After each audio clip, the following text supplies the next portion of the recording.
Hello guys, kain po tayo. Ito po yung ating breakfast ngayon. Meron po tayo. Excited po ako kasi first time ko mag-fry ng palaya. Ito. First time ko i-fry ang palaya na siya lang. Talagang asin lang at saka paminta. Tapos meron din po tayong chicken dito sa ating salad. Siyempre meron tayong pipino at saka kamatis. Meron tayong egg. Hindi mawawala yung ating egg. Saka ang bago ngayon itong ginawa kong tea na dahon ng guyaba, no? At saka dahon ng bayabas.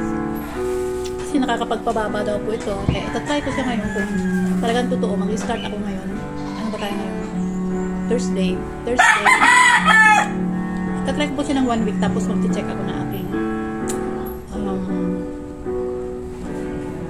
cholesterol. Ay, mag-check po tayo ng cholesterol at saka yung ating diabetes. Ayan. Okay, start ako natin.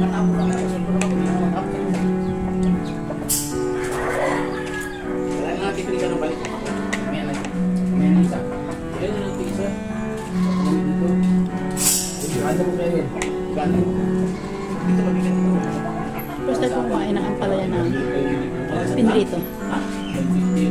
Ito? Kano? Ito? Nawala yung pain. Bigat ito. Bigat ito.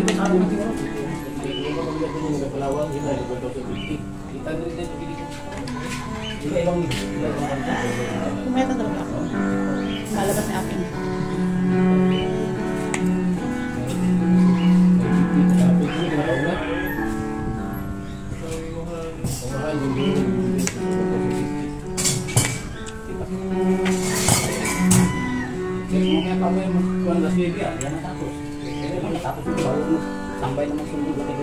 Dalawa lang po ito. Dalawa lang po.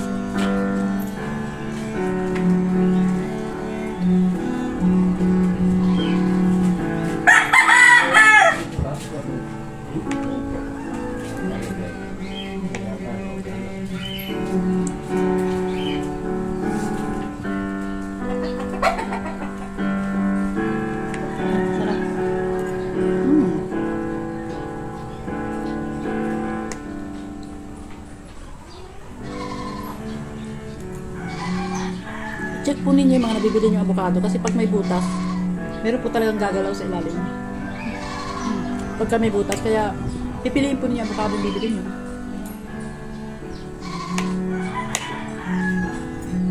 Sarap. Ito rin. Hindi siya masyadong mabait. Ilagay ko siya ng asin, tapos pinrito ko na.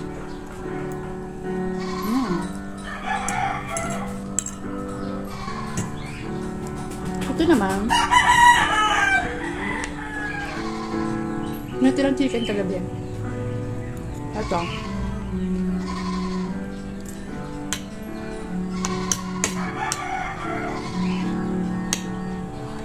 Pag may tira-tira na kayo, pwede nyo pang ilagay sa mga salad ninyo.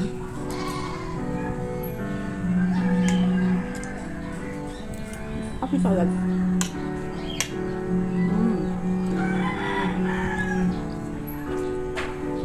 Ako nga, may pizza. 2 box. Paborito ko yung kaya lang, hindi talaga ako kumuha kahit isang slice. Gusto kong gawin yung strict diet na ako na hindi na ako talaga kakain, titikim.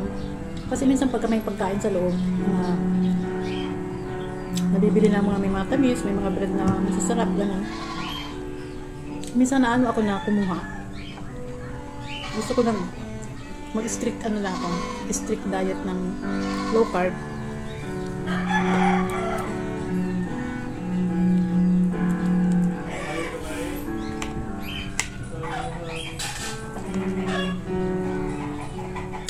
Dito na ako kumain sa labas para baga na. Kasi mas maganda yung hangin.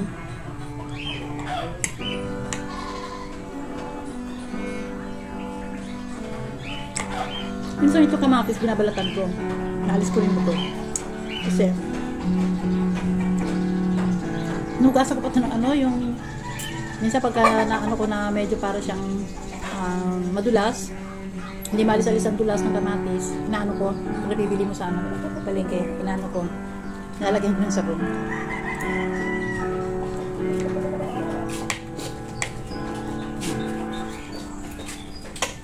Yan.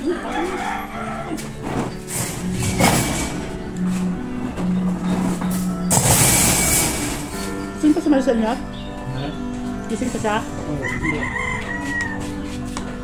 Naka-ready sa pagkain niya?